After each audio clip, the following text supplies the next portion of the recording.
bonjour et bienvenue dans ce nouveau tuto sur Go. Donc le plugin pour Go de IntelliJ n'étant plus supporté pour l'instant sur les versions gratuites, nous nous retrouvons cette fois-ci sur Visual Studio Code.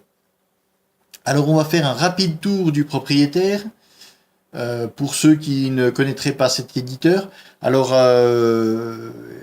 il existe aussi des plugins pour d'autres éditeurs. Il existe même un éditeur, Light IDE, qui est spécialement fait pour Go. Ici, moi, je vais être sur Visual Studio, enfin Visual Studio Code, mais ça ne vous empêche pas d'utiliser un autre IDE ou éditeur de code.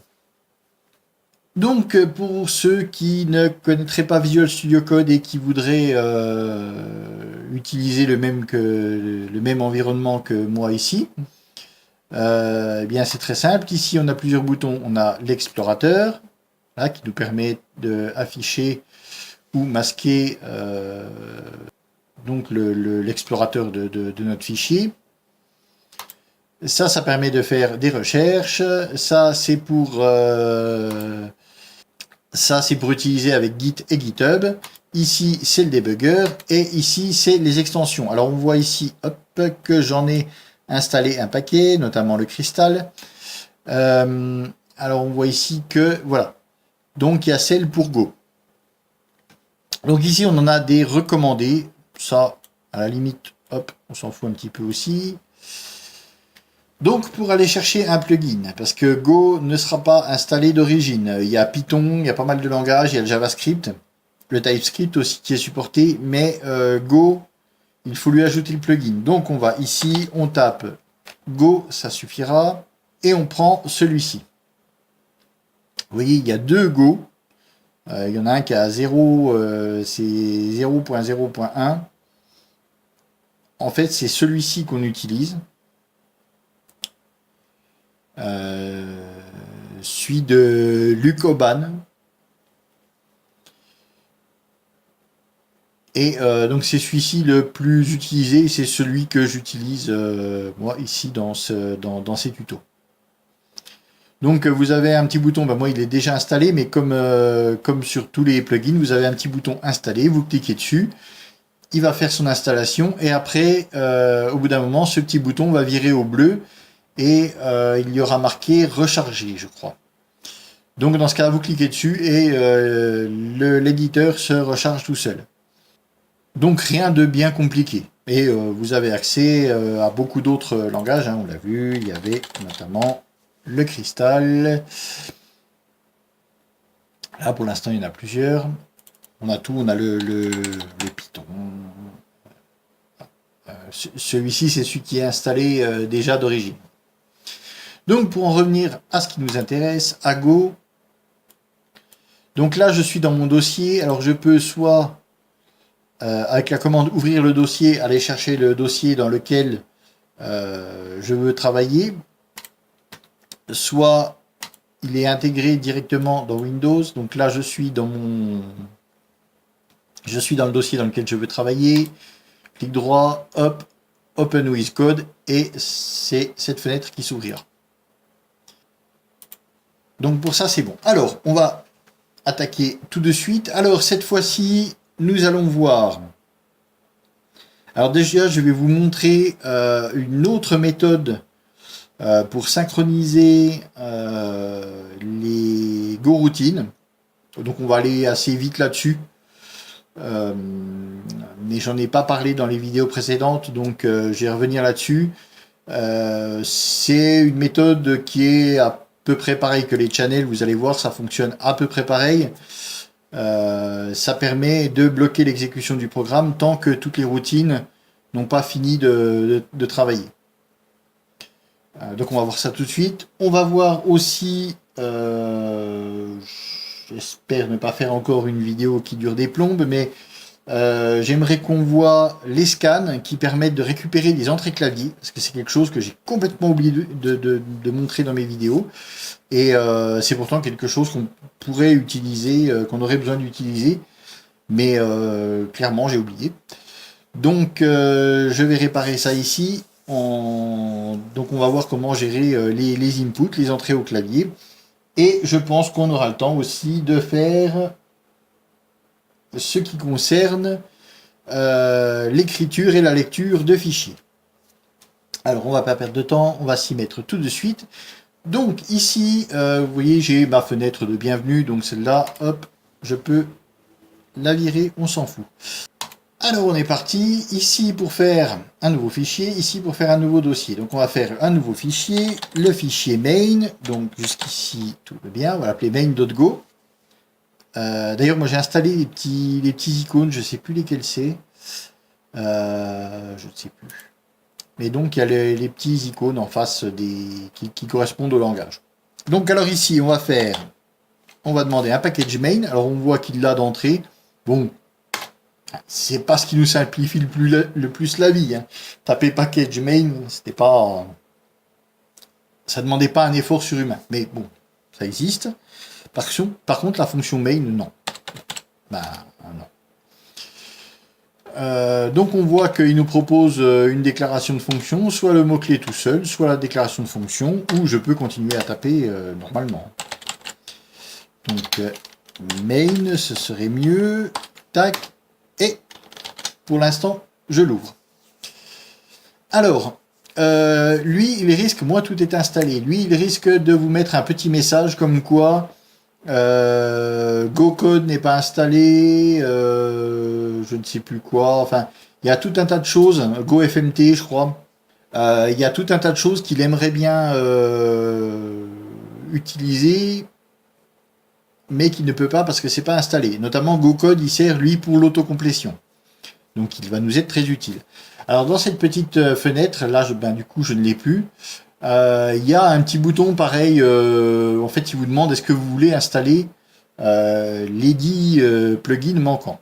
Enfin c'est des exés quoi. Donc est-ce que vous voulez installer ces commandes, ces fameuses commandes, GoCode, il y a Go, je sais plus quoi, GoLint peut-être, enfin bref. Donc tout simplement, vous faites oui. Alors là, à ce moment-là, le terminal va s'ouvrir. Alors pas votre terminal ici, le terminal intégré, on va le voir là. Donc le terminal intégré va s'ouvrir et il va défiler dessus ce qu'il est en train de faire. Donc dans un premier temps, il va faire les go-get pour télécharger les packages sur GitHub qui lui manquent. Et après, il va falloir qu'il compile. Donc il y aura assez peu d'indications pendant la compilation. Simplement, voilà, donc il va télécharger les trucs et puis après, il va vous dire installation. Et puis, ça va mouliner un certain temps. Donc, il faut le laisser faire. Jusqu'à que, de toute façon, il vous met un message comme quoi tout est bien installé. Et à ce moment-là, je crois qu'il faut relancer, carrément l'éteindre, et non pas recharger. Je crois qu'il faut carrément éteindre l'application et la relancer. Et vous n'aurez plus ces messages et ces fonctions seront disponibles dans Go. Dans Visual Studio Code. Donc, quoi qu'il en soit, il vous met des messages et vous dit que ce serait mieux d'utiliser telle ou telle commande et est-ce que vous voulez les installer. Donc, vous faites oui, tout se passe tout seul. Franchement, il n'y a rien d'autre à paramétrer là-dessus. Tout va se faire tout seul. Donc, une fois que vous avez dit oui à tout, qu'il vous a tout installé et que voilà, tout est bien fonctionnel, vous vous retrouverez avec exactement le même environnement que moi et il y aura l'autocomplétion, il y aura le formatage automatique qu'on va voir, il y aura tout ce que j'ai ici. Donc allons-y. Alors je vous avais dit que donc on va prendre l'exemple de GoRoutine. Alors on va faire quoi? On va faire une boucle for. Alors vous voyez qu'on me propose plusieurs choses avec les boucles for. For R, c'est un range et boucle for normal. Donc allons-y. Hop, on va prendre ceci. Alors on voit que les trois index sont sélectionnés en même temps. Hein. Si j'efface, ça efface tout. Et si je tape, ça efface tout. Ça tape tout. Donc ensuite, je n'ai plus qu'à remplir ici ce qui m'intéresse. Donc on va le laisser partir à 0. On va compter jusqu'à 5. On va laisser plus petit que 5, donc il s'arrêtera à 4, ce qui nous fera 5 tours de boucle, 0, 1, 2, 3, 4. Et on va laisser i++ parce qu'on va incrémenter de 1. Et donc première chose ici, on s'aperçoit que là, c'est quand même bien dégueulasse. On ne respecte pas les consignes, et de toute façon, dans n'importe quel langage, que ce soit Go ou un autre, une indentation ferait plus propre. Et ici, on voit que j'ai une petite pastille, alors elle s'en va quand je me mets dessus, mais on voit qu'à cet endroit-là, j'ai une petite pastille ronde, au lieu d'avoir ma croix pour fermer. Donc la petite pastille ronde indique que je n'ai encore pas sauvegardé. Donc, allons-y, CTRL S, et hop, l'indentation s'est fait toute seule.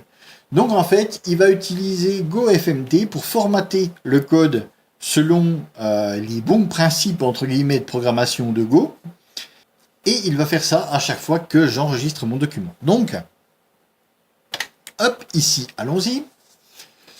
Donc je continue, je voulais faire une goroutine, donc on va faire en fait une fonction anonyme, voilà, je vais rajouter les parenthèses à la fin pour lui signifier que cette fonction on la démarre tout de suite.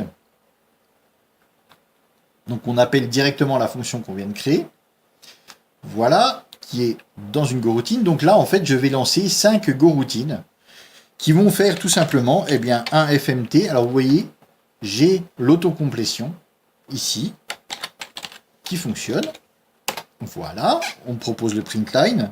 Alors vraiment, quand je vous ai dit dans la première vidéo que les fonctions sur Visual Code étaient sensiblement les mêmes que IntelliJ, on n'en est vraiment pas loin. Parce que vous voyez ici, j'ai la description, j'ai la documentation de la fonction, avec ce qu'on attend et ce qui va me retourner. Ici, il me retournerait un int et une erreur. Alors, qui sont optionnels sur ces méthodes-là, c'est optionnel, puisque d'habitude, on ne s'en sert pas. Hein, voilà. Mais on voit que, tiens, justement, on ne le savait peut-être pas forcément, mais ici, d'ailleurs, si je vais aussi avec le curseur, je reste sur la méthode, on voit que ça s'affiche au-dessus. J'ai l'interface. Donc il me demande en gros n'importe quoi et il me renverra un int et une erreur mais qui sont optionnels. Donc on est parti, ici on va mettre print, on s'en fout, on fait print test, hein. C'est juste pour ça. Alors, comment on ferait d'habitude? Eh bien on ferait, comme on l'a vu, on ferait un channel et ce qu'on ferait ici, dans le channel, on enverrait donc, par exemple un channel de booléen, et ici à chaque fois on enverrait un booléen true ou false, on s'en fout, de toute façon ça n'a aucune importance, et après on ferait une boucle for infinie, l'équivalent d'une boucle while, avec un break uniquement quand la longueur du channel atteindrait 5, hein, puisque on va faire 5 tours de boucle, donc il y aura 5 fonctions qui vont être lancées en parallèle. Et quand ces 5 fonctions auront fini, elles enverront chacune un booléen au channel. Donc le booléen recevra, quand il aura ces 5 booléens de reçu, quand le channel aura reçu ces 5 booléens, il considérera que le travail est fini. Donc les channels, ça permettrait d'envoyer autre chose que des booléens. On pourrait envoyer les résultats directement, faire des calculs dans chacune des goroutines et envoyer tous les résultats dans le channel pour les récupérer. Maintenant, ici, on n'a pas de résultats envoyés. Le channel, comme on l'avait vu dans les exemples précédents aussi, ne servira que à savoir quand est-ce que tout le monde a fini de bosser. Grosso modo, c'est ça. Et bien dans ce cas-là, on n'est pas obligé de passer par un channel. On peut passer par un autre système qui ne sera pas un système de channel. Il est fait justement celui-ci pour ça. Alors par contre, on ne peut pas échanger d'informations entre les goroutines.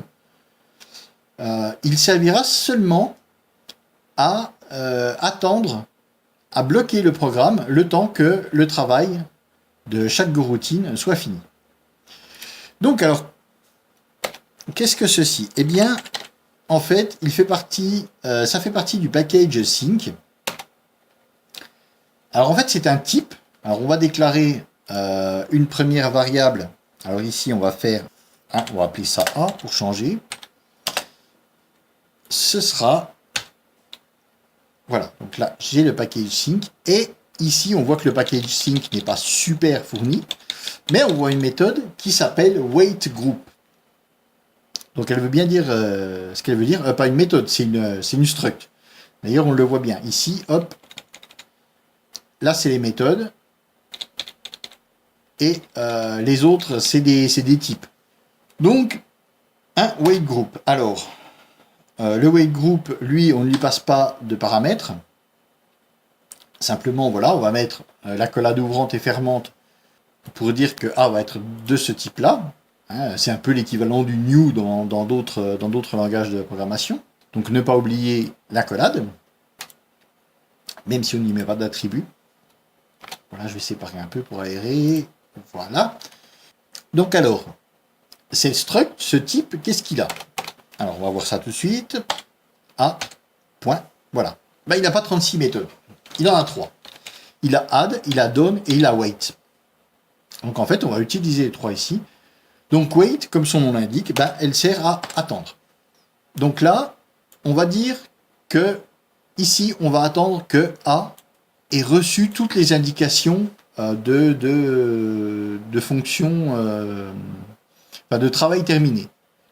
Alors, comment A, justement, va savoir, comment il va pouvoir savoir que tout est terminé? Alors, dans un premier temps, il va falloir lui dire que la routine, à la fin, elle a fini son job. Donc là, pour ça, on a done. Alors, vous voyez, wait, done et add. Seul add prend un paramètre. Donc done, eh bien done sera appelé quand le travail sera fini. Hop, d'ailleurs, on va mettre un time sleep. On va pas s'embêter, on va faire une seule seconde. Time dot second. Voilà. Donc là, il va imprimer test, il va attendre une seconde et il va envoyer le message comme quoi le travail est fini. Donc ici, on va créer notre wait group qui va attendre. Ici, on va lui dire, bon, là, c'est bon. Et ici, il va attendre que tout le monde ait fini. Donc maintenant, il nous reste qu'une chose à faire, c'est lui dire combien il va attendre. Parce que là, il ne sait pas. Il attend que... Pour l'instant, dès qu'on va faire done, tac, il va reprendre le programme. Et nous, on veut qu'il attende que tout ça soit fini. Donc, eh bien, on l'a vu, il reste une troisième. C'est une troisième méthode qui s'appelle add. Donc, dans add, en fait, en paramètre, on va mettre le nombre de goroutines, tout simplement, le nombre de jobs à attendre. Donc ici, on va avoir 5 goroutines, qui vont être de 0 à 4. Donc on attend 5 fois done. Donc ici, on va mettre 5. Et maintenant, mon programme va être bloqué ici, tant que A n'a pas reçu 5 fois la méthode done. Enfin, tant qu'il n'a pas reçu 5 fois le message comme quoi le travail est terminé. Et donc après, je vais faire un FMT, une suite, pour qu'on voit bien que le programme s'arrête. Donc voilà, je récapitule vite fait. Ici, on crée un wait group qui va être, qui, comme son nom l'indique, un groupe d'attente. Littéralement, c'est ça, un groupe d'attente. On va lui dire qu'on va attendre que il y ait eu 5 fois le message OK, en fait, travail fini, si on veut. Donc on a 5. Je dis ça parce que ça ne veut pas dire forcément 5 go-routines. Hein. On peut attendre 4 go-routines et une routine principale. On peut avoir 2 fois done. On pourrait avoir besoin de routines assez complexes où on peut avoir 2 ou 3 fois done dans la même routine. C'est pas limité aux go-routines. C'est ça qu'il faut bien voir. Donc, à done. Quand le travail est fini, on envoie done. Enfin, quand on estime que c'est bon, ce qu'on avait à faire est fini. Et une fois que nos 5 go-routines auront fini leur travail, il y aura eu 5 done. Donc là, le wait libérera le reste du programme. Donc allons-y. Alors pour y aller, on a soit le petit play ici, qui va lancer, d'ailleurs on va le voir, tiens, hop, je vais appuyer sur play, bim, voilà. Donc bien sûr, le time sleep, en fait, je l'ai mis pour la forme, mais dans une go-routine, tout sort en même temps, puisque les routines sont en parallèle. Donc le time sleep, lui, il sert pas à grand-chose. Mais on voit bien que toutes les routines ont été traitées, et seulement à la fin, notre print line a été appelé. Donc vraiment, on est sur le même principe qu'avec les channels. On attend, on bloque le programme ici, tant que toutes les go-routines n'ont pas fini leur job. Alors oui, voilà. Donc quand on appuie sur le petit run code, là, il le lance dans la sortie, ici, qui vous donne tout un tas de choses. Notamment que ça a été fait en 1,83 secondes, mais là, de toute façon, c'est pas représentatif, puisqu'on fait du go run et la plupart du temps, de toute façon, quand on fait du Go, c'est à la fin pour le compiler. Donc on aura quand même des meilleures perfs une fois compilé. On a les problèmes, on a la sortie, on a la console de débogage, un petit peu comme ce qu'on avait dans IntelliJ, et on a le terminal. Donc le terminal. Alors le terminal, par quoi on commence? Mais tiens, on va le fermer. Alors le terminal, pour l'appeler, vous faites CTRL et la touche pourcentage. Donc CTRL U accent. Hop, ça appelle le terminal. Alors, on peut tuer le terminal, on peut en avoir un deuxième. Donc ici, on peut avoir plusieurs terminaux. On peut en avoir autant qu'on veut.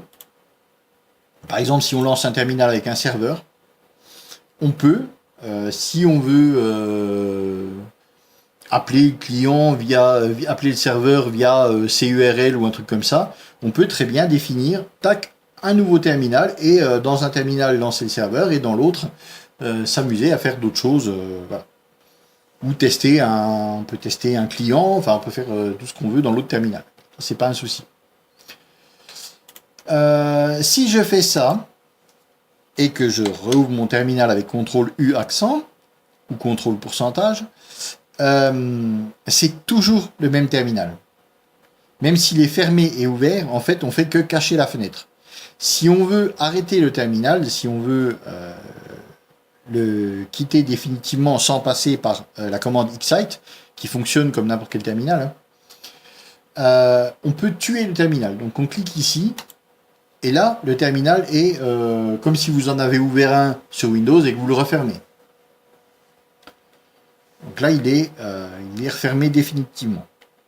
Et quand je relance, c'est un nouveau terminal. D'ailleurs, on voit qu'il met un temps avant de se réafficher. Ici, moi, je passe par l'invite de commande. Si vous êtes plus à l'aise avec PowerShell, pas de souci, puisqu'en fait, c'est une projection de ces terminaux-là. Hein. Donc, ici, vous allez dans les préférences, paramètres. Donc voilà, alors, je vais virer le terminal.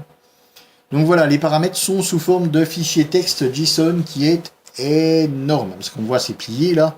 Par exemple, pour le CSS, j'ai 20 possibilités, 20 réglages. Et j'en ai encore plus dans les autres. Hein. Go, où est-ce qu'il est? Parce qu'en plus, c'est pas par ordre alphabétique. Je sais plus, je l'ai paumé. Il est par là-dedans. Hein. C'est sûr, mais où est-ce qu'il est? Bref, justement, si on veut le retrouver, on a la fenêtre ici, parce que là, on a quand même un paquet de bidules. Donc on peut aller sur Go et voilà, Go configuration. Et là j'ai tous mes packages. Donc ici, on était sur le terminal. Alors, terminal, on va sur, ben voilà, donc terminal externe, ça, on s'en tamponne un petit peu. Donc voilà, terminal intégré, c'est ce qui nous intéresse. Donc ici, tac, tac, tac. Voilà, donc par défaut c'est PowerShell. Terminal intégré, par défaut c'est PowerShell. Donc si je clique ici pour modifier, il va me créer une nouvelle ligne. Donc moi ici elle a été faite dans un JSON à côté. Et on voit ici que moi, hop, je l'ai modifié. Vous ne pourrez jamais modifier directement ce fichier, c'est quand même bien foutu. Ça, c'est les paramètres par défaut. Par contre, quand vous cliquez ici, vous faites modifier, eh bien, il va vous rajouter une ligne. Donc en fait, ça, c'est un fichier de paramètres supplémentaires qui va overrider les paramètres qui sont ici. C'est-à-dire que si, ici, on voit que j'ai deux fois la même chose, dans les deux fichiers différents, donc dans ce fichier personnalisé, vous allez mettre, donc ici, moi j'ai changé pour mettre le terminal, l'invite de commande. Donc il m'a créé une nouvelle ligne, et cette nouvelle ligne, elle override celle-ci. Celle-ci n'a pas été changée. Voilà, machin, voilà. Donc, elle n'apparaît pas ici. Donc, hop, il va garder la ligne principale. Donc, à aucun moment, vous allez modifier ce fichier. Quand les mises à jour vont se faire, il gardera vos paramètres, il n'y a pas de souci.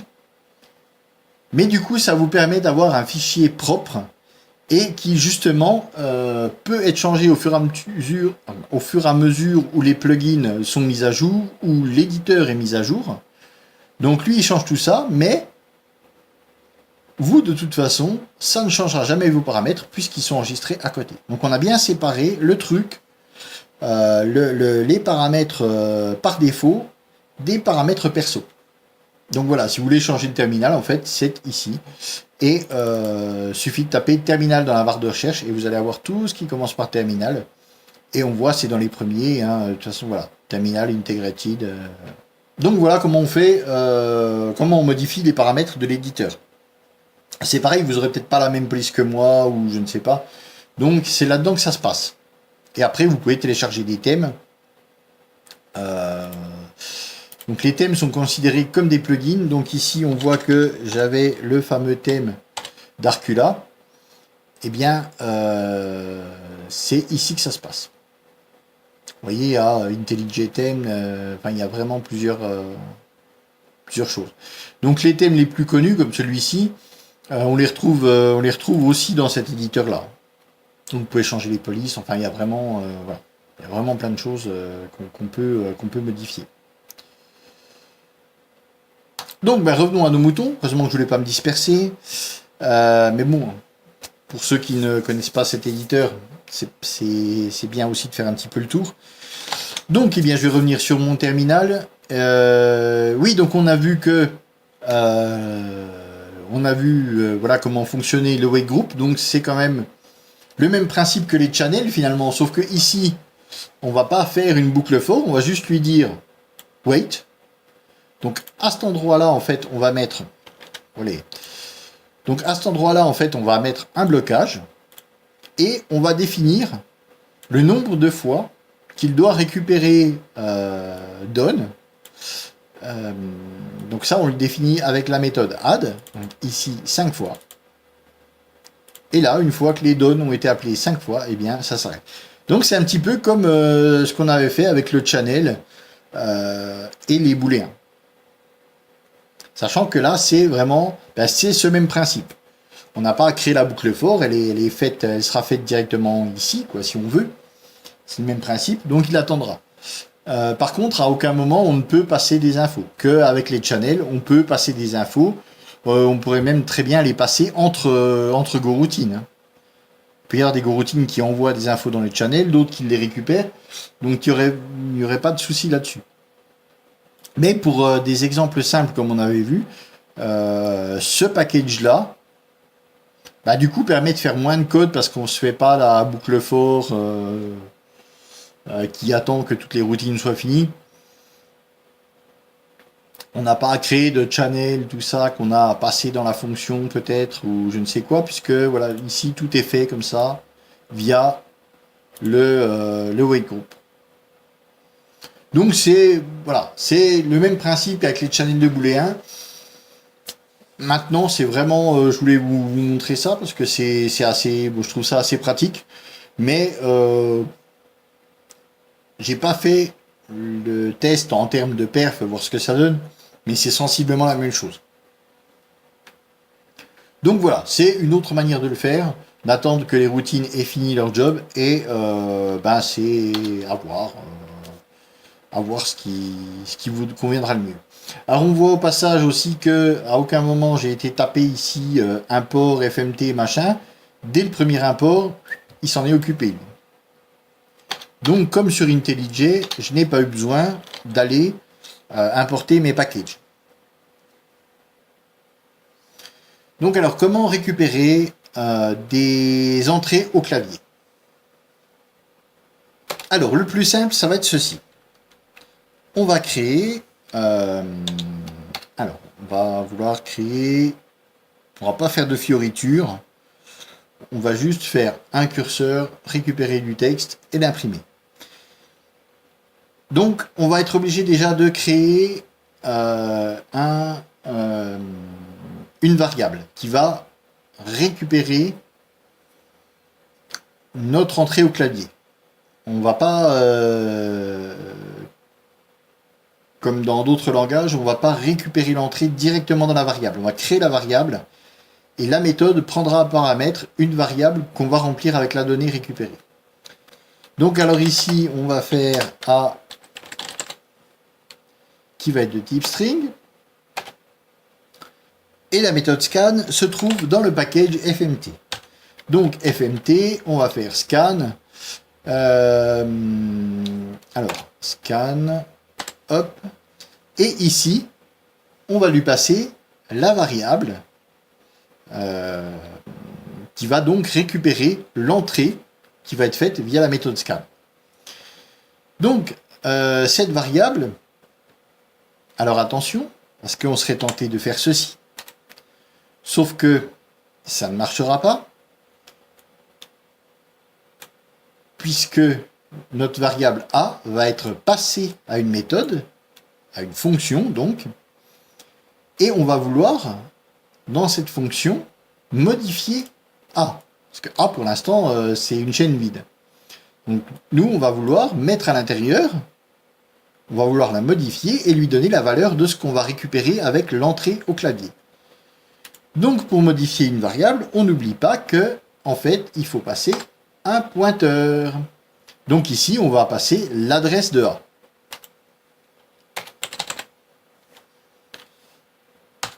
Et à la fin, on va faire un petit println de A. Hein, jusque là. Ouais, on va faire comme ça. Alors on est parti. Go run main-go. Donc là, on voit bien qu'il attend. Alors, je tape n'importe quoi. Et voilà. Donc, j'ai tapé test. Il m'a rendu test. Hein, on peut même faire ceci. On va faire ça. On va mettre ici ça. Et on va faire ça. Comme ça. Et ici... je vais lui mettre, voilà. Donc avec le printf, on va faire une chaîne de caractères. À cet endroit, avec le $S, on lui dit que on va mettre une string par interpolation et la dite string, ça va être contenu dans A. Hop. Et ici, si je tape test, voilà. Donc j'ai bien ce que j'ai récupéré ici. Donc là, c'est la méthode scanline. Donc c'est sympa. Maintenant, alors on va la relancer et on va faire je suis un test.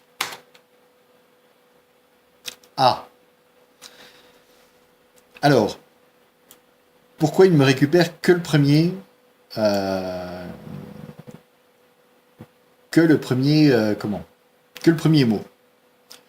Eh bien, la méthode scan, elle va récupérer uniquement le premier élément. Et le premier élément, ce sera celui qui sera suivi soit d'un retour ligne, soit d'un espace, soit d'une tab. J'en oublie peut-être encore. Mais bref, il ne va pas me récupérer la phrase complète. Alors pour ceci, il existe la méthode scanline, qui est censée, voilà, donc on a scanline, on a l'interface, tout ça, machin, hop. Si je vais dessus, c'est similaire à scan, mais stop le scan, donc l'input, dès qu'il trouve une nouvelle ligne, et après le dernier élément. Mais ça doit être une new line or EOF. Bon, ok. Bah, a priori, c'est ce qui nous intéresse. Hein. Et on recommence. Je suis un test. Ah bah non.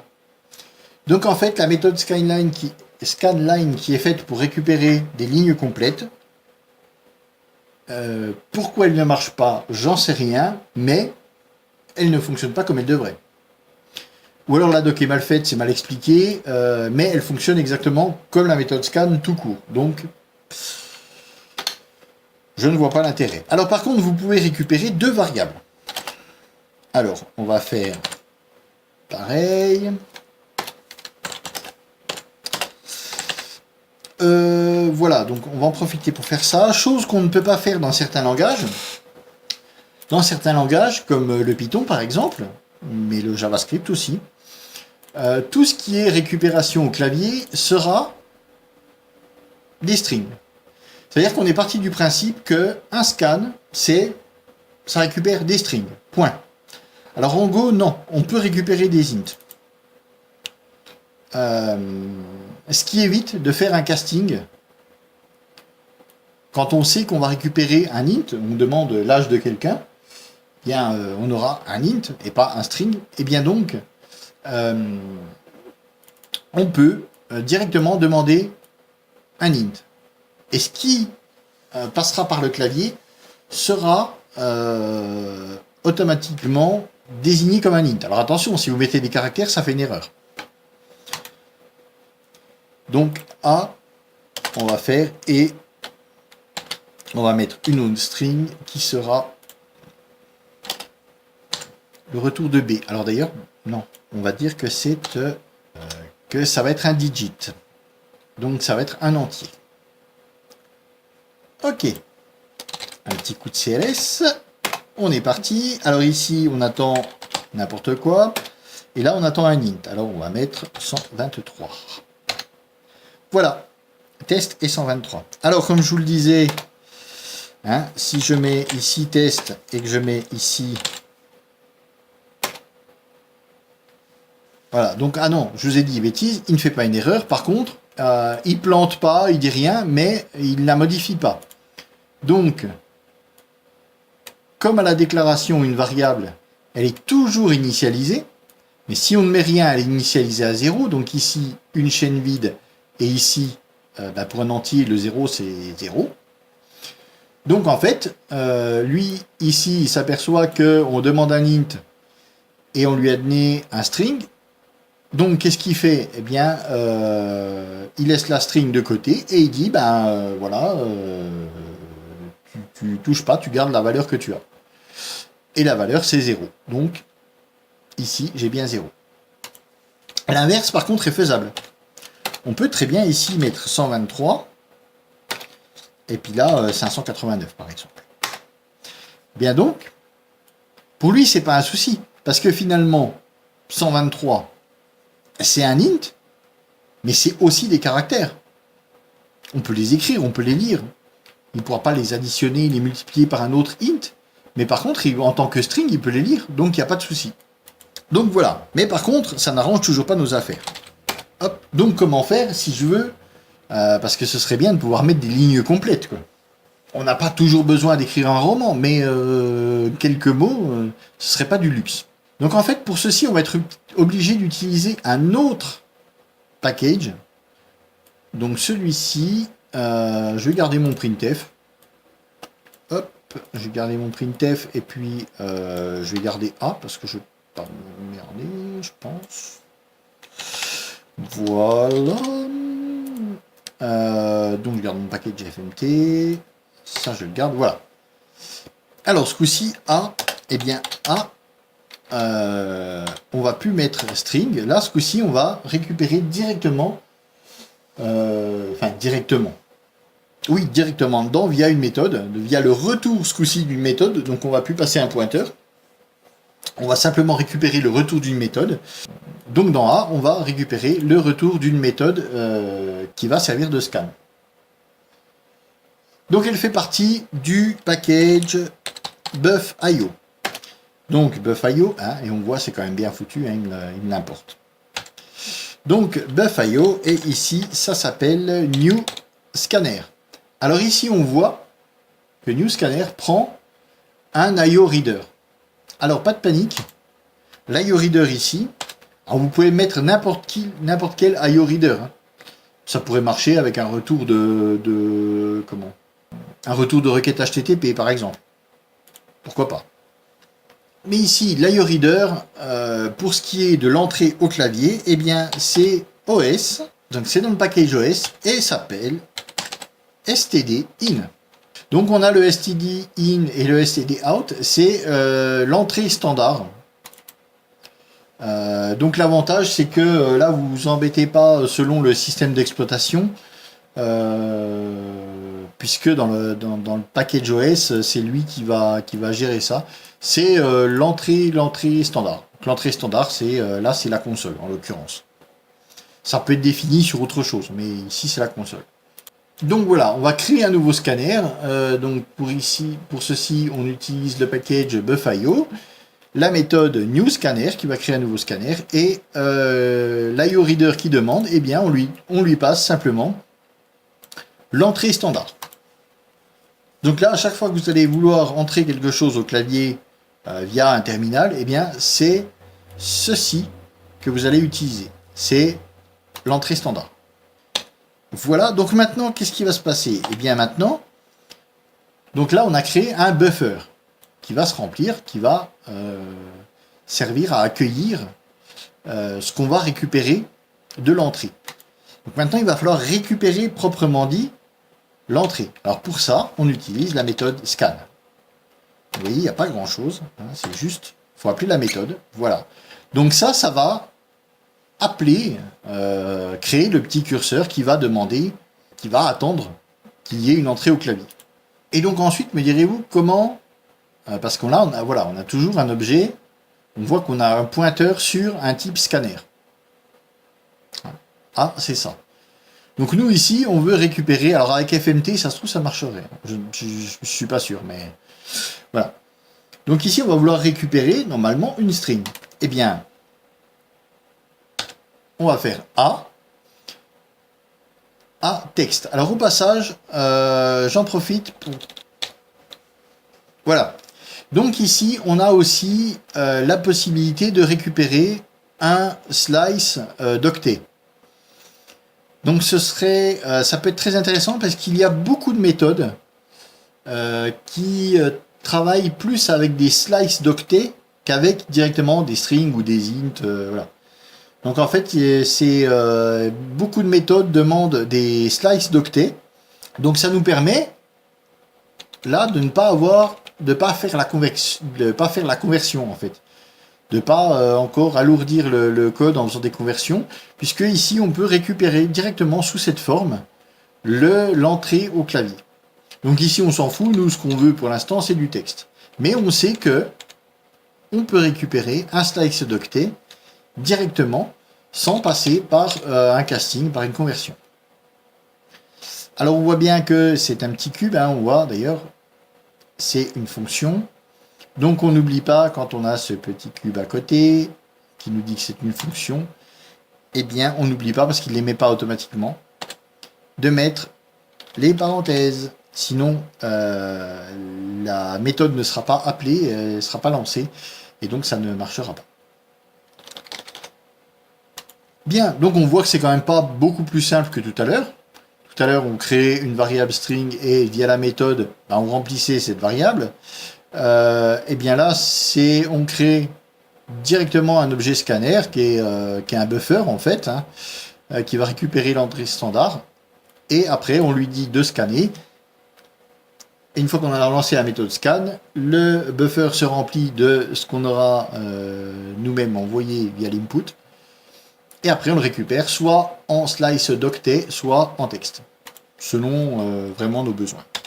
Hop là, c'est fait, on va faire un go run. Hop là. Ah bah oui, il attend. Suis-je bête? Donc ici, alors là, je suis un texte, pour changer, hop là. Et là, on voit qu'il m'a bien tout récupéré. Donc là, je peux en mettre tant que j'en veux. Je récupère tout ce qu'il y a à récupérer. Eh bien, on va en profiter maintenant qu'on a vu les scans. Donc autant dire que moi, je préfère quand même cette version-là, qui sera finalement plus souple, puisqu'on peut récupérer directement un slice d'octet, qu'après on peut retranscrire en ce qu'on veut aussi, en int, en float, voilà. Donc, eh bien, du coup, comme on en est à la récupération, eh bien, on va voir comment stocker tout ça dans un fichier. Parce que là, c'est bien beau de l'écrire à l'écran, mais maintenant, on aimerait quand même pouvoir aussi écrire des fichiers, ne serait-ce que dans le cadre d'un serveur, faire des fichiers de log, mais voilà, ça peut permettre tout. Faire, si vous voulez faire un traitement de texte, si vous voulez écrire, récupérer des images, faire un outil de download de fichiers, il va falloir écrire dans un fichier. Alors, on va s'occuper de la méthode vraiment de base. Alors, je vais juste appeler ça SC pour scan. Voilà. On va faire ça comme ça. FMT, ouais, je le laisse parce que de toute façon, j'en aurai sûrement besoin. Alors, comment on va faire pour créer un fichier? Eh bien, on va utiliser le package OS. Pour l'instant, je vais créer un file. Alors, ici, on aura, avec la méthode qu'on va utiliser, on va récupérer un fichier et une erreur. Donc, l'erreur, je la bypass, c'est pas bien, mais normalement il faut la traiter l'erreur. Mais ici pour l'exemple, je la bypass. Après je vous conseille de faire vraiment la gestion des erreurs comme il faut la faire. Mais là c'est pour avoir le moins de code possible, être le plus précis et puis sachant que théoriquement comme je l'ai préparé avant, mon fichier, enfin ça ne devrait pas poser de problème. Donc, on va utiliser la méthode OpenFile. On voit que j'ai Open tout court et OpenFile. Alors, OpenFile va, comme son nom l'indique, chercher à ouvrir en fait un fichier. Mais si le fichier n'existe pas, il ne va pas créer une erreur. Il va simplement créer le fichier. Donc là, ici, on va appeler ça test et on va mettre txt. Alors, je vous rappelle que de toute façon, les données inscrites dans le fichier, elles seront toujours inscrites de la même manière. Donc, ici, je mets un fichier texte pour pouvoir l'ouvrir en tant que tel, mais si vous récupérez, par exemple, vous allez donner l'adresse d'une image, qu'elle soit sur un disque ou qu'elle soit, peu importe, que ce soit une adresse HTTP. Donc voilà, via un serveur, vous allez récupérer une image. Donc en fait, ce que vous allez faire, vous allez récupérer les données du body et vous allez les inscrire dans ce fichier. Et donc ici, au lieu d'avoir texte, vous aurez JPEG ou PNG ou selon l'image que vous voulez, selon l'image que vous allez télécharger. Mais la seule différence sera l'extension. Ici, le fichier texte sera compris par mon OS comme un fichier texte, il sera ouvert en tant que tel, mais si je mettais un fichier JPEG, il essaierait de l'ouvrir avec l'outil de visualisation d'image ou Photoshop ou je ne sais quoi, quels sont vos trucs par défaut.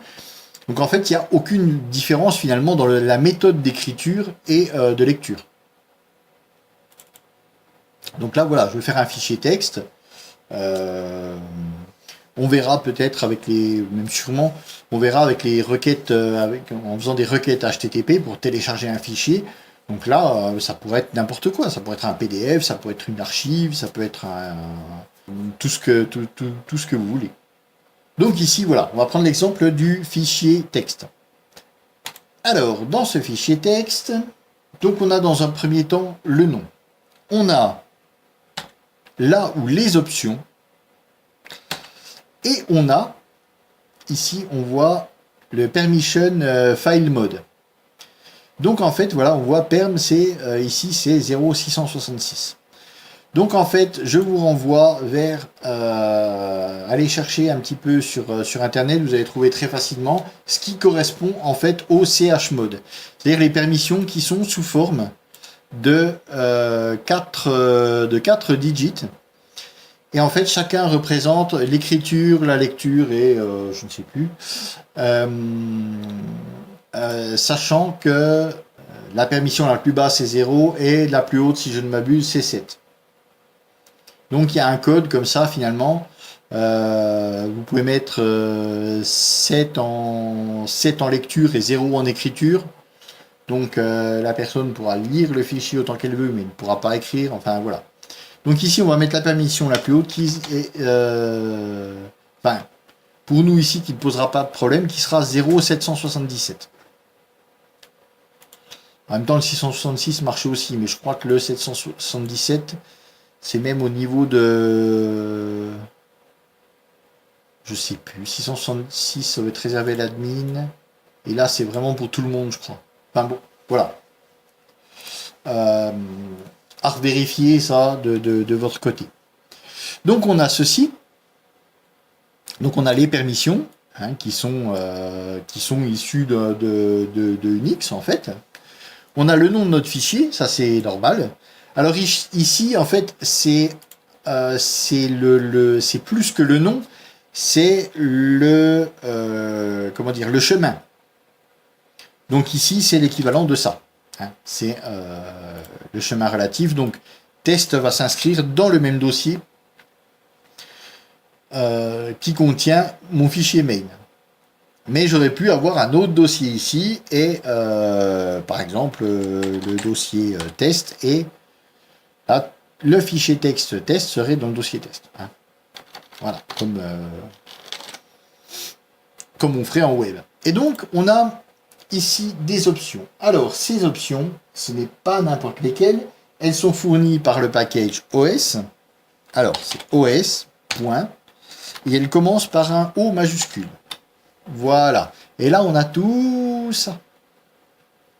Alors vous allez me dire, mais il n'y a pas de parenthèse, il n'y a pas de accolade, il n'y a rien. Donc en fait elles sont mises, celles-ci, je ne sais pas pourquoi. Moi j'aurais fait un slice ou bref. Celles-ci, elles sont mises un petit peu de manière différente dans la méthode. Donc ici, on va déjà utiliser create. Donc en fait, quand je vous ai dit que la méthode openFile, elle va créer le fichier s'il n'existe pas, c'est pas totalement vrai, pas totalement faux. C'est-à-dire qu'il faut quand même mettre en option create. Sinon, il va essayer d'ouvrir le fichier, et là, s'il n'y arrive pas, il mettra une erreur. OS OCreate permet, O pour option, donc l'option create, elle permet, elle, de dire, eh bien, si le fichier n'existe pas, il faut le créer. Elle n'est pas obligatoire. D'où le fait que c'est une option. Bon alors, maintenant, comment on va faire? Puisqu'on ne peut pas mettre de parenthèse, on ne met pas de... Voilà. Comment on sépare ces options? Eh bien, on les sépare par un pipe. Donc, Alt-GR6 du haut du clavier. Et donc, voilà, je vais séparer mes options par des pipes. Donc, pourquoi? Je ne sais pas. Hein. Ça, absolument aucune idée. Mais voilà, plutôt que faire un slice ou une map, ou je ne sais pas. Enfin, bon, ils sont... On met un pipe. Bon. Alors, une autre qu'on va prendre. Alors ici, on va prendre write only.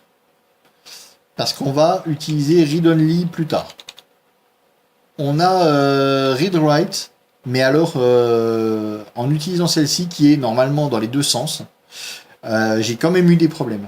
Donc, je préfère écrire dans le fichier, le fermer et le réouvrir. Donc ici, on va dans un premier temps écrire dans le fichier. Hop, mon petit pipe. Et on va mettre une troisième option qui va être, oui, voilà, qui va être append. Alors l'option append, Là, ce qu'on va faire, on va récupérer, donc comme tout à l'heure, via un scanner, on va récupérer une entrée au clavier et on va l'inscrire dans le fichier. Si je ne mets pas l'option Append, eh bien, vu qu'elle s'appelle Append, vous vous doutez que si je ne la mets pas, en fait, à chaque fois que je vais inscrire dans le fichier, il va effacer ce qu'il y a dedans. C'est-à-dire que tout ce qui est à l'intérieur de ce fichier va être effacé et remplacé par ce qu'on aura récupéré au scanner. Alors que si j'ouvre mon fichier en mode Append, c'est-à-dire que tout ce qui va être récupéré va être ajouté à ce qui existe déjà, à ce qui est déjà présent. Alors après, à vous de voir, vous pouvez avoir peut-être besoin des deux options. Pourquoi pas ouvrir le fichier en tel mode, par exemple pour des fichiers de log, si on n'utilise qu'un seul fichier et qu'on ne garde pas les logs sur un certain temps, pourquoi pas ne pas l'effacer complètement et réinscrire, enfin je sais pas, on peut avoir besoin d'utiliser les deux. Donc là, avec un système de switch, ou ce qui vous paraîtra le plus judicieux. Mais donc voilà, si on ne met pas append, le fichier, tout ce qui est dedans est viré et remplacé par les nouvelles entrées. Alors que nous, ici, en utilisant append, à chaque fois qu'on va l'ouvrir, là, avec l'option append, eh bien, il va garder tout ce qui est à l'intérieur et il va l'inscrire au bout. Alors ne pas oublier de faire des petits retours lignes, hein, parce que ici, bon, ça va être du texte. Dans ce qui est, si c'était de la donnée brute comme une image, ça on s'en fout. Mais comme nous ici, on va vouloir mettre du texte, eh bien, c'est mieux d'avoir un retour ligne si on tout va être au bout à bout. Donc voilà, donc ici, on va récupérer un objet que j'ai appelé file et qui s'appelle d'ailleurs, c'est une struct de type file. Voilà. Donc, chemin du fichier, donc ici, là ça va être la racine, donc test.txt, les options, et puis le mode permission qui est issu du chmod, là, sous forme de chiffre.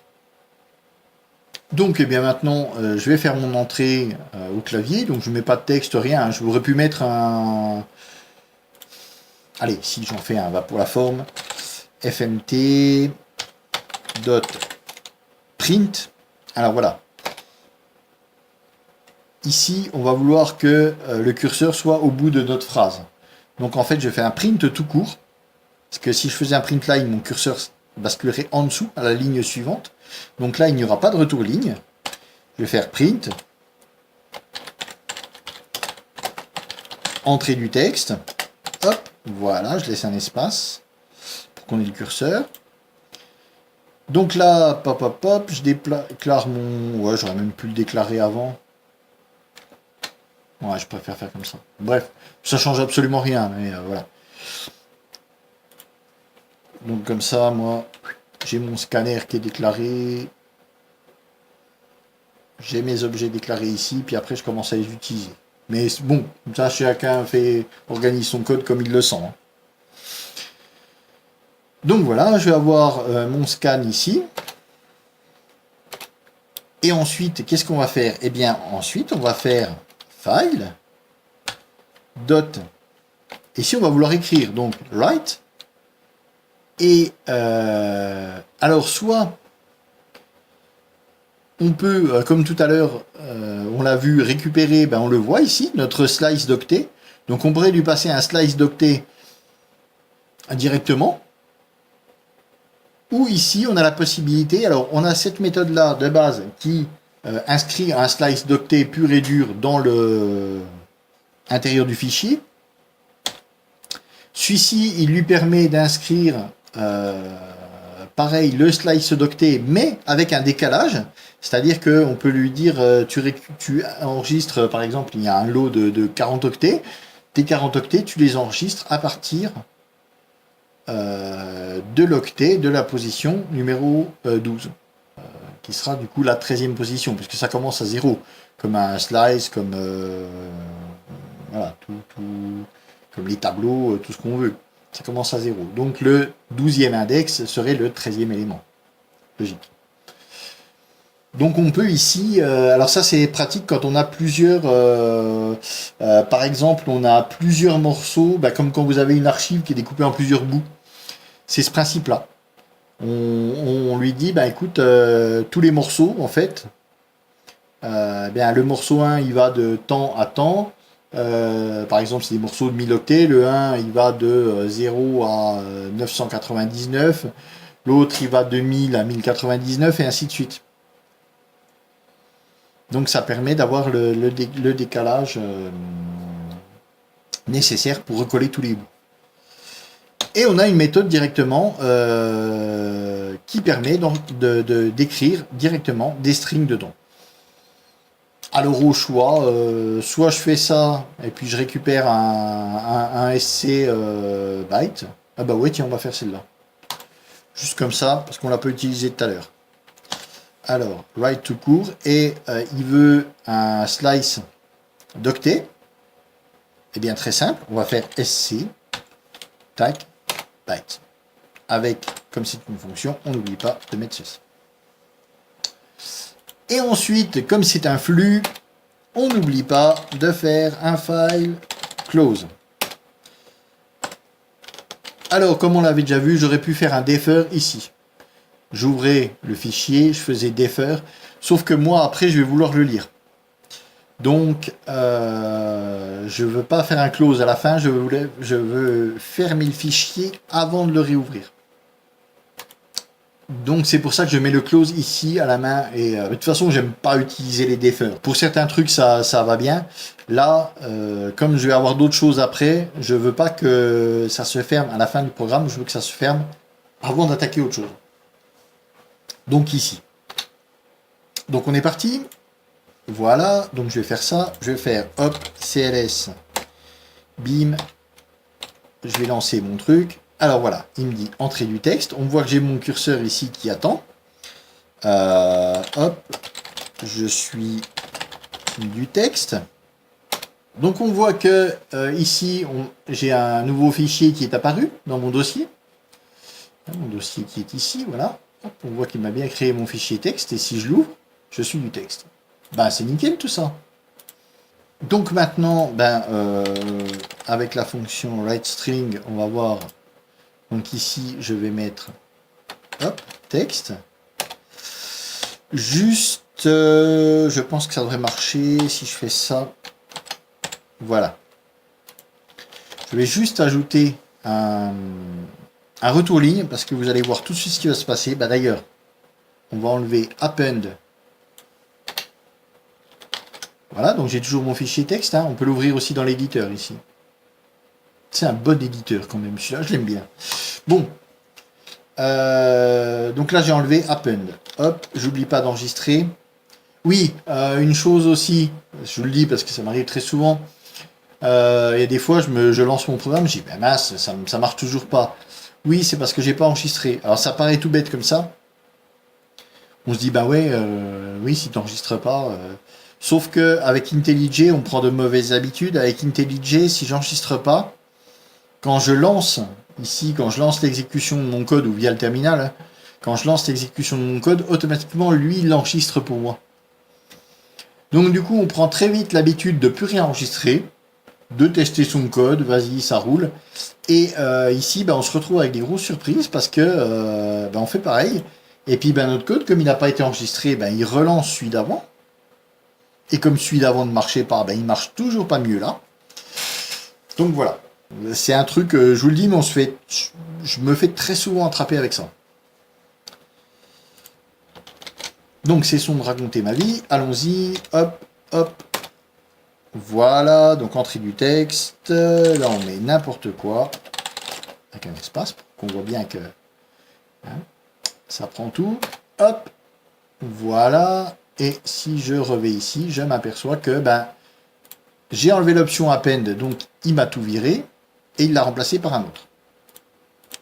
Et on voit que j'ai deux lignes d'ailleurs. Maintenant, si je remets un pipe, je mets OS append. Voilà, je me remets mon option append. Hop, je remets du texte. Hop, il l'a mis au bout.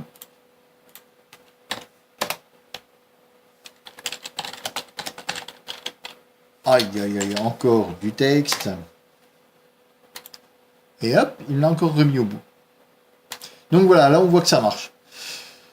Donc ne pas oublier aussi le petit retour ligne. Sinon, si on n'a pas de retour ligne, ça donne ça. Voilà. Ça donne exactement ça. Donc, voici pour l'écriture. Alors maintenant, maintenant, comme on a dit qu'ici on était en write only, on a fermé le fichier. Et comme je vous l'ai dit, le mode read-write, moi j'ai déjà eu des soucis avec. Vous pouvez l'essayer, me dire si ça... Après, n'hésitez pas à me dire si chez vous ça fonctionne bien. Moi je suis sur Windows, peut-être que c'est ça, je ne sais pas. Mais en fait, si je ne ferme pas le fichier, comme l'opération... Alors, non, finalement, elle n'a pas l'air asynchrone, puisque tout se déroule bien dans l'ordre. Donc, je sais pas. Je sais pas à quel moment ça déconne, mais quand je lis un fichier sans l'avoir fermé, donc j'écris dedans et je lis après, eh bien, j'ai rien du tout.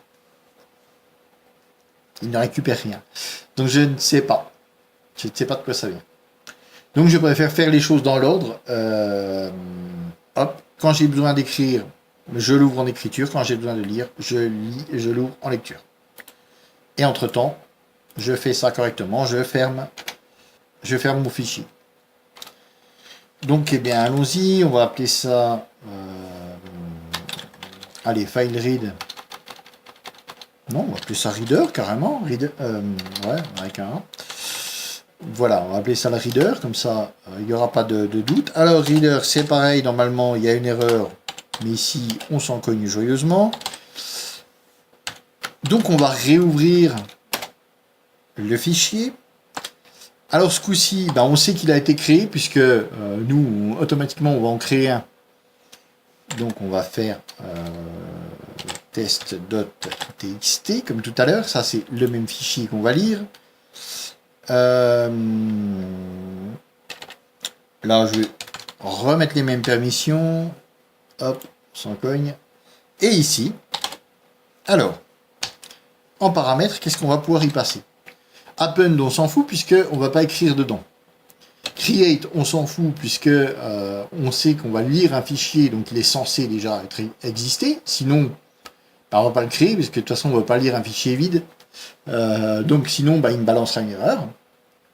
Qu'est-ce qu'il nous reste? Eh bien, il nous reste, voilà, read only. Donc là, je l'ouvre en mode écriture, en mode lecture. Alors, vous allez voir avec quelle simplicité on va lire, parce que là, on a écrit, hop, on a une méthode pour écrire dedans, soit on écrit des octets directement dedans, sous forme de slice, des sortes de buffers en fait, Donc, soit on balance nos buffers dedans, soit on peut l'écrire directement en texte. Puis après, on ferme le truc. C'est relativement simple. Alors, pour la lecture, c'est pas tout à fait la même limonade. Donc ici, on va déjà faire... Non, pas date. On va faire un data. Oui, il vient d'où ce data? Ouais, non, ça ne devrait pas poser de problème. Alors, data... Alors ici, on va faire make. Alors ici, on va faire un slice d'octet. Parce que vous voyez, la méthode openFile,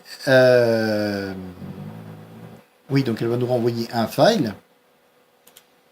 Mais on ne va pas pouvoir le lire directement. Donc il faut passer par un buffer, en fait. On va faire ni plus ni moins qu'un buffer. On va faire un slice d'octet. Et ici, on va mettre 512. Il y en aura largement, mais bon. Voilà. Donc, on va créer un slice de 512 octets. Ensuite, on va appeler la méthode fileRead. Mais qui, elle, vous voyez, prend en paramètre un slice d'octet. file read. Non, je vous dis des bêtises. Reader, c'est pas file. File, c'est celui d'avant. Donc, reader read, mais alors reader read ne lit pas. Hein, on pourrait récupérer directement là-dedans. Non, non, non, non, non. Ce serait trop simple.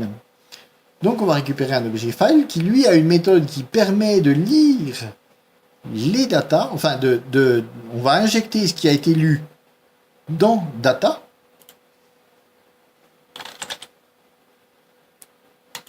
Donc, voilà. Donc là, on va ouvrir avec le reader. Avec le reader, on va lire ce qu'il y a dedans, on va le stocker dans data, et ensuite, on va faire le FMT, printline, et dedans, on va pas lui passer simplement data, puisque data, c'est un slice d'octet. Donc, ce qu'on va faire, on va faire le casting, on va faire string, et là, on va lui passer data. Donc, avec string, on va convertir ces données sous forme de string, et cette string, on va l'imprimer avec le printline. Et ensuite, on va fermer notre fichier. Voilà. Donc, vous voyez quand même, donc ici, on ouvre. Là, on écrit dedans, et là, on ferme. Alors, ici, il faut ouvrir. On va lire. Ce qu'on va lire, on va le mettre dans une variable. Cette variable, on va la convertir en string. Là, je l'ai fait directement, mais on aurait pu faire une ligne de plus. Hein. Donc, on va la convertir en string après. On va l'interpréter. Et à la fin, on l'utilise. C'est quand même un peu longué. Enfin. Allons-y. Hop. Alors là, on y remet n'importe quoi. On s'en fout. Voilà. Et là, il m'a lu mon fichier texte. Hein, on voit qu'il me l'a bien lu. Donc, avec le package OS, directement, on a une méthode OpenFile. Donc, qui est relativement simple, finalement. Bon, à part cette histoire d'options, mais après, on s'y fait vite. Donc, hop, on ouvre le fichier, on écrit dedans, on referme. Par contre, pour lire, c'est tout un bazar. Donc en fait, cette syntaxe-là, on l'utilise quand même assez peu. Vous allez en voir une autre pour ce qui est de la lecture, une qui est beaucoup plus utilisée. Si vous recherchez un petit peu sur Internet, savoir comment écrire ou lire un fichier, on va vous donner sûrement un exemple comme ceci. Alors ici, on va stocker le résultat. Ici, c'est une variable qu'on va appeler data. Hein. Voilà. Alors, on a toujours notre fichier ouvert en écriture. Ça ne change pas. Hein. C'est le reader. Et ici, on va utiliser le package IOUtil. Alors, IOUtil, tac, dot. Et ici, on fait read all. Alors, on voit dans read all, il veut un IO reader. Et il va renvoyer un slice d'octet, donc c'est ce qu'on aura dans data, c'est le résultat de la lecture en fait, et une erreur. Donc bien sûr, l'erreur je l'ai bypassée, je vous le renotifie à nouveau, il ne faut pas bypasser les erreurs, normalement il faut les traiter. Là, je les ai bypassées, mais c'est pour l'exemple, c'est pas bien, ça ne se fait pas. Mais pour l'exemple, je m'en fous un peu. Donc voilà, read all, et donc il attend un IO reader. Donc en fait, je vais pouvoir lui passer mon reader. Alors la méthode read all, on peut l'utiliser aussi lors de requêtes HTTP, par exemple, pour lire un body. Le body sera un IO reader. Donc il n'y a pas de souci, on peut directement le piper dedans et puis lire le corps de la réponse, la requête. Voilà. Donc on l'utilise assez souvent cette méthode. Je pense que c'est pour ça qu'elle est dans un package séparé à IOUtil, parce qu'on l'utilise pas forcément que pour du fichier. La méthode read de la struct, de l'objet file, du coup on l'utilise quasiment jamais. C'est beaucoup moins pratique que celle-ci. Donc voilà, je récupère mes données du reader et hop, là maintenant, je peux directement faire un print line. Alors sans oublier, comme tout à l'heure, de faire le casting, hein, puisque j'ai toujours un slice d'octet. Bon, voilà.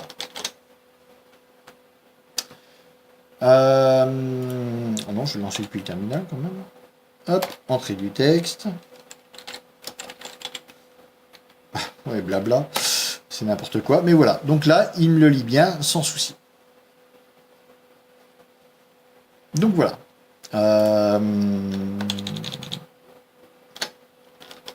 Là, je suis pas sûr par contre. Hein. Si je change le close de place, ouais,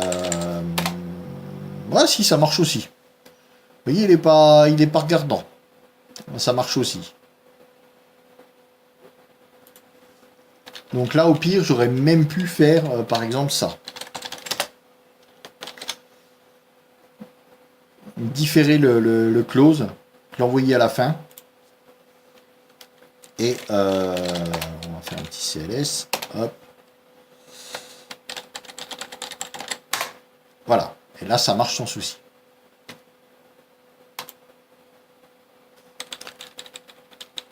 Mais je préfère faire les choses propres.